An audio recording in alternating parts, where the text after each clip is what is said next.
Man, you see this Diddy's documentary that's coming? I didn't. This is the 150 did? Yes. I haven't seen it. Netflix picked it up, bro. And they have a date. Oh, that's what somebody told me that last night. So yeah, the 50 just be like, I don't know, because it feels like, I feel like Puff got ran over, man. How so? In the sense that at the end of this whole trial, none of the stuff that they, really accused him of was like beyond what adults could do consenting wise. Right. So other than the Cassie video, which again, you should do some time for that. They're just beating a woman like that. But the thing, these guys that's still in office is worse than anything that he did, like as far as I'm concerned. So it's just like, man, y'all made a big spectacle out of this guy. Got him in cake, got him in court, and then at the end of the day was like, we didn't really quite find nothing. Man. When Netflix dropped Sean Combs' The Reckoning, the internet didn't just react, it fractured. Within hours, timelines exploded. Major celebrities started posting, some shocked, some claiming they always knew, others frantically distancing themselves from a man they'd celebrated for decades. This wasn't just another documentary. This was a reckoning in the truest sense of the word. And the industry, it had no choice but to watch. But here's where it gets interesting. Joe Budden, podcaster, former rapper, cultural critic, he wasn't watching this as just another viewer. He was watching as someone who lived adjacent to this world, someone who understood the machinery behind the music. And his first reaction, it wasn't what you'd expect. He said the documentary fundamentally changed how Biggie's story feels. Takes a lot of the reasonable doubt away. Like, they do a good job of laying it at his feet. I was pissed by episode 2. Really? I was absolutely pissed by episode 2. Said the doc or said Puff? Yeah. Puff. Oh, okay. Because the way the doc is framing it was Big didn't want to go to LA at all. Like that little segment, and we maybe have heard that before. This doc did a good job of making you say, right after Pac dies, why would Biggie want to go to LA to finish recording the album? Like that just sounds real stupid today. Yeah, it does a little bit. It does. And then they got interviews with all these key people where even if they are saying something you heard before, they saying a little more in depth. So they got the guy saying, I forgot his name, sorry.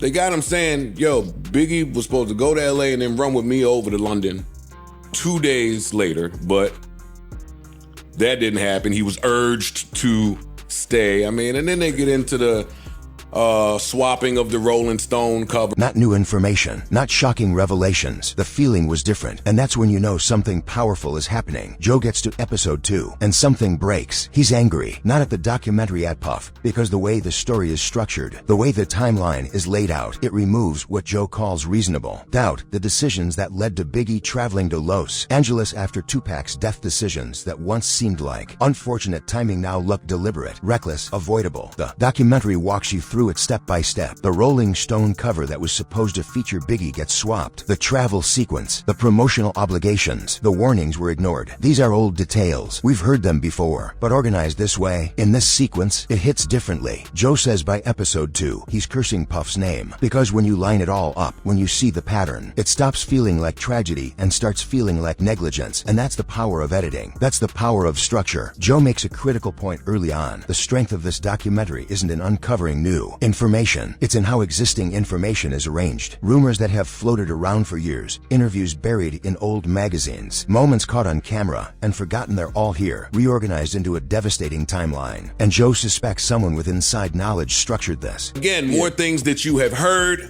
but it's framed differently. Somebody, and again, maybe that's 50, there's somebody in the know putting this timeline together. Yeah, I was saying him for the big by episode 2. Wow. Really? Yeah, it was. I gotta watch this tonight. I'm watching it today for sure.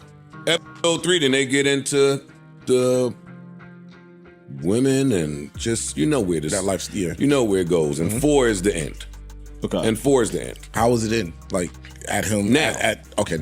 Now, Cassie, they got footage of. They got all the footage. They got footage of Ryan Leslie bringing Cassie in the conference room and then Puff at the head, and then them in the studio with Puff saying, yeah, I like this song, but I want to love it. I need a rapper to do this part.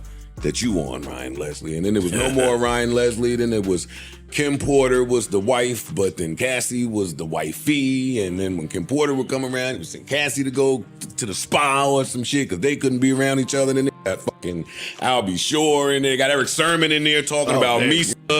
Wow. Talking, when Puff met Misa, yada, yada. Like, it's just a whirlwind of shit.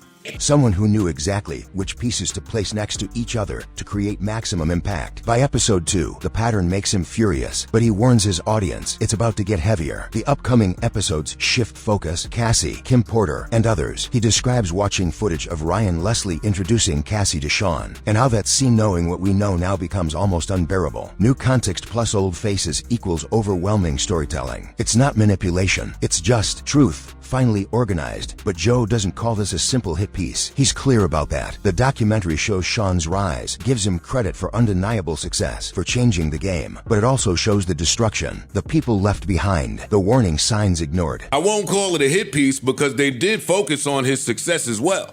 Okay. And that's the story they were telling. Is like, but the success drove him to be a monster? Is that how they framed it? No, I won't say that. But the guy that got away at every turn and continued to rise and rise more. And then when this got dead, the Diddy Kane, they went into the whole making the band shit and what that looked like with today's ears and climate. His relationship with Aubrey and how he was sending her shit on some. Did they put her in? Yo, I'm masturbating tonight. I'm gonna think of you, and yeah, I want to fuck. And when that didn't go right, then they pan right to the footage of him kicking out the group, and she looking at him like, oh wow. She looking at him like, yo, Did she speak? Did she speak in the? Huh? Did she speak in the? I think so. That's so it's all fuzzy. It's all fuzzy. I know you just. I know you you gonna rewatch it. You have to rewatch it. Oh no, this is. It's all fuzzy. But she looked at him like, my man, really? Because he's sitting there saying, you're not provocative enough. You're not promiscuous. Right there, word. Yeah, and then it got into when I was done with Diddy Kane.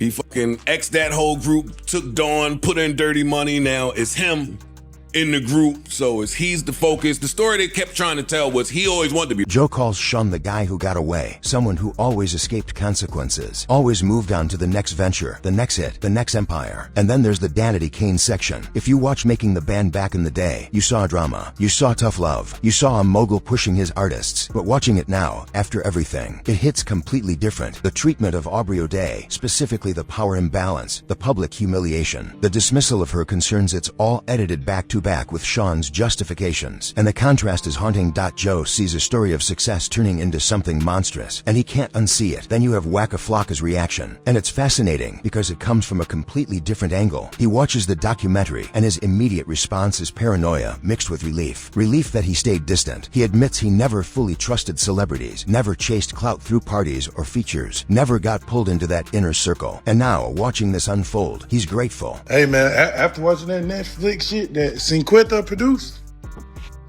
I don't trust no celebrity. Thank you, God. I never went to nobody's party. That's why I never do no feature. I don't go to studios. Thank you. I'm not even hot no more. Nobody even requesting me. All that shit, bro. I'm Cinquetta. You showed me something, man. Hey. No excuses. Look, man, I can't talk to no that got glasses on talking to me every time I see him.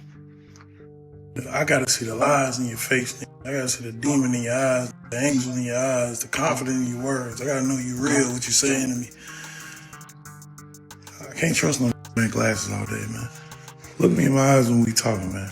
Real shot. He jokes about not being hot anymore, but the relief is real because the documentary reveals something he always suspected. The industry looks glamorous from the outside, but inside, it's dangerous. And intentional distance might have protected him from the darkness shown on screen. But Waka goes deeper. He pivots to something heavy. What does success even mean if your family is suffering? He says before he salutes any man as a king, he wants to know about that man's family. Are they okay? Are they taken care of? Because the streets teach survival, sure, but not stability, not protection. protection, not love, and in the context of Sean Combs' alleged behavior toward the women in his life, toward the people closest to him, this question lands like a hammer. What are you hustling for if your own people aren't okay? What's the point of building an empire if the foundation is pain? Before you think I'm finna call you a king or a big dog or a real, whatever you say, I'm gonna ask you one question, my boy. How your mama doing, your daddy doing, your brother doing, your sisters doing, your nieces doing, your nephews doing, your cousins doing, your granny doing, your uncles doing, your aunts doing? How they living? Are they caught up on everything? Are they feeling good? Is they healthy and intact? Are y'all really sitting down putting family strategies together? Because the streets ain't gonna teach you that shit. The streets gonna teach you how to survive, get money, make money, bitches, everything else, and how you feel in life. How your family doing? What you hustling for today? Your family gonna be in a better position? I wanna know. I wanna know.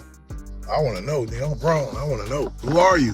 The Breakfast Club's reaction is more direct. They say the documentary makes Sean look mean, arrogant, uncaring, and not through narration, through voices in the doc itself. Interview after interview pointing toward ego, greed, power, not loyalty. And they have a question. Why are people still defending him so blindly? They argue that defending Sean at this point isn't protecting hip-hop, it's protecting abuse. The documentary forces the public to face uncomfortable truths, and some people would rather attack the messenger than confront the message. They push back hard on the narrative that this documentary attacks hip-hop culture. They say it's about one man's ego, not the culture itself. People angry at 50 Cent for executive producing this are missing the point entirely. Yes, Sean gave us legendary music. Yes, he shaped an era, but that doesn't erase the alleged harm. Fans now have to do something difficult, balance their love for the art with the ugly truths behind it. This is the idea that this is just one black man tearing down another. They point to a long, messy history between them. Lines crossed, especially around family. For them, this isn't beef. This is accountability. And 50, they say he's on Sean's neck for life because certain lines. Stapleton, the director, has her own message, and it's aimed directly at the audience. She says this series isn't just about Sean Combs, it's about us. We help build celebrity worship. We elevate people to God's status and then act surprised when they fall. She asks a simple, cutting question. What did we choose not to see? She doesn't want this to be another scandal people binge and forget. She wants it to be a wake-up call. Success shouldn't erase accountability. Fame shouldn't grant immunity. And her final message to viewers, remember they bleed like everyone else. Stapleton breaks down how Sean controlled his image with surgical precision. He was a master marketer who shaped what the public saw at every turn. And that image control extended into crises,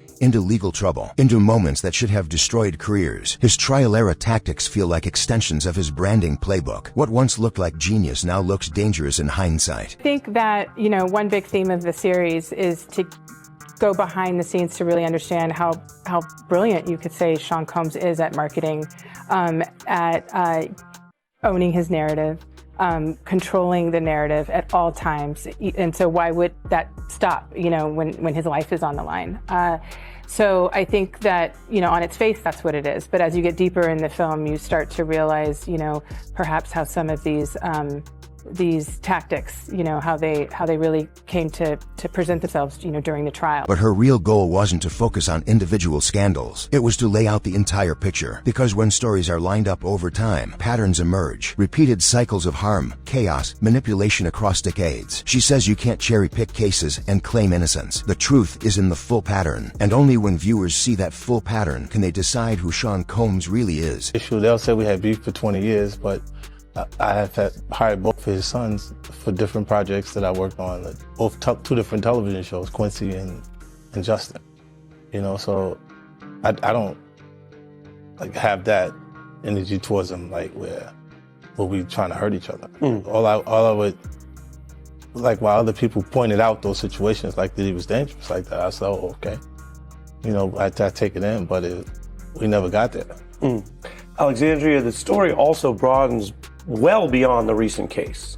You look at a very controversial incident he was involved in early in his life, where people were badly hurt and killed, lost their life, but it was like a melee, not one-on-one violence. You look at the infamous case in the nightclub with J-Lo, where another artist, Shine, took the rap, not him. Are you trying to tell a story that he's been getting away with things this whole time, or is that up to the viewer to decide?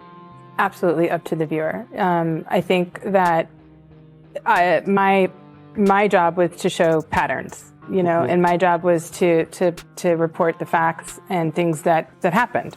And I think that it's pretty obvious that there are patterns that follow him, trails, of destruction and devastation that follow.